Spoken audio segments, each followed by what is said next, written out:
জান্নাতের ফেরেশতা তার ঘরে এসে বলে উখরুজি রাদিয়াতাম মারদিয়া, তুমি আল্লাহর সন্তুষ্টির মধ্যে বেরিয়ে পড়ো। মুমিন বলবে আমি সারা জীবন আল্লাহর কালেমা ছাড়া, কোরআন হাদিসের দলিল ছাড়া কোনো কাজ করি নাই। তুমি যে আল্লাহর পক্ষ থেকে আসছো, দলিল দেখাও। ফেরেশতা বলবে আল্লাহ আপনার এই গোলাম দলিল ছাড়া কোনো কাজ করে নাই, তার জন্য একটা রেফারেন্স আপনি দেন। আল্লাহ বলবেন জান্নাত থেকে বিসমিল্লাহ লেখা একটা খণ্ড তার জন্য নিয়ে যাও। আল্লাহ রাব্বুল আলামিনের ওই নাম লেখা যখন বিসমিল্লাহ শরীফ তার সামনে পেশ করবে, তার মুমিনের কলিজাটা হাসতে হাসতে ওই রুমালের ভিতরে চলে আসবে। ইন্নাল আবরারা লাফি নাঈম ওয়া ইন্নাল ফুজ্জারা লাফি জাহিম। নেককাররা সব সময় নিয়ামতে থাকবে, আর নেককারদের রূহগুলো ইল্লিনের মধ্যে আল্লাহ তুলে নেবেন।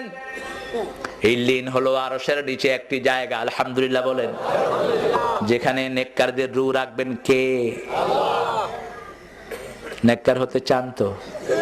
আল্লাহ কবুল করুক। নেককারের প্রথম শর্ত হলো ঈমান। প্রথম শর্ত কি? কোন বেঈমান নেতার পিছনে থাকা যাবে না। ঈমানদার নেককার ফরেজগারের পিছনে থাকতে হবে। 2 নম্বর হলো নামাজ। 2 নম্বর কি?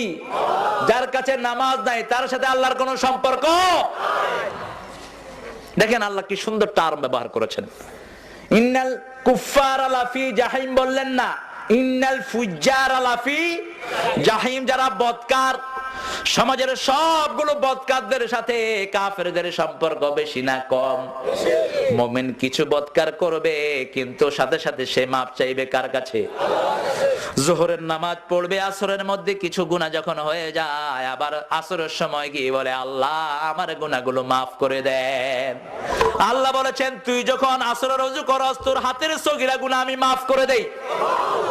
মুখে যখন পানি দাও মুখের সগীরা গুনাহ মাফ হয়, পায়ে যখন পানি দাও পায়ের গুনাহ মাফ হয়। এই অবস্থায় যদি তওবা করা হয় কবিরা গুনাহ শুদ্ধ আল্লাহ মাফ করে মাসুম করে দেয়।